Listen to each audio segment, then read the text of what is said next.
আজ আমি চাল কুমড়ো দিয়ে মজার একটি রেসিপি তৈরি করব। বাড়ির রান্নাঘরের চালে হয়েছে চাল কুমড়ো।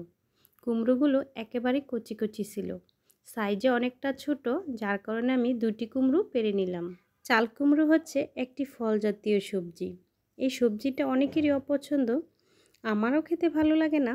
তবে আজকে আমি যেভাবে রান্না করব সেভাবে কিন্তু খেতে অনেক মজা। এখন আমি চাল কুমড়োগুলোর খোসা ছাড়িয়ে নেব।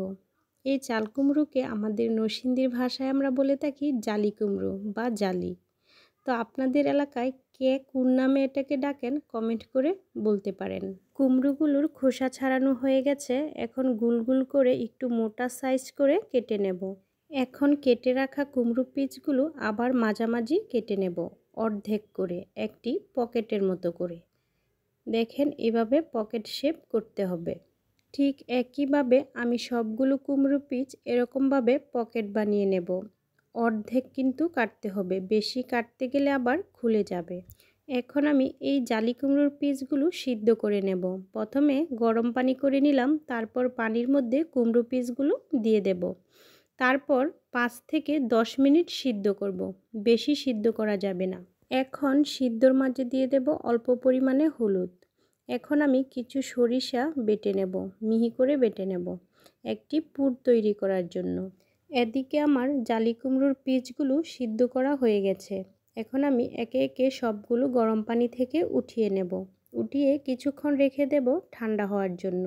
কুমড়ো পিসগুলো ঠান্ডা হতে হতে এদিকে আমি সরিষা বাটা, অল্প পরিমাণে মরিচ, হলুদ, ধনিয়ার গুঁড়া আর পরিমাণ মতো লবণ দিয়ে সবগুলো ভালোভাবে মেখে নেব। এখন কুমড়ো পিসের মধ্যে যে পকেটটা বানিয়েছিলাম তার মধ্যে ভরে দেব এই পুরগুলো। অল্প অল্প করেই ভরতে হবে, নয়তো ভাজার সময় বেরিয়ে যাবে। একে একে সবগুলো পিসের মধ্যে দিয়ে দেব। পুর দেওয়া হয়ে গেলে আমি একটা ড্রো তৈরি করে নেব। আমি এখানে চাউল আর বেসন একসাথে নিয়েছি। তারপর দিয়ে দিচ্ছি অল্প অল্প করে হলুদ, মরিচ, ধনিয়া আর লবণ। তারপর অল্প অল্প করে পানি দিয়ে মাখিয়ে নেব। মাখানো হয়ে গেলে কড়াইতে গরম করে নেব সরিষার তেল।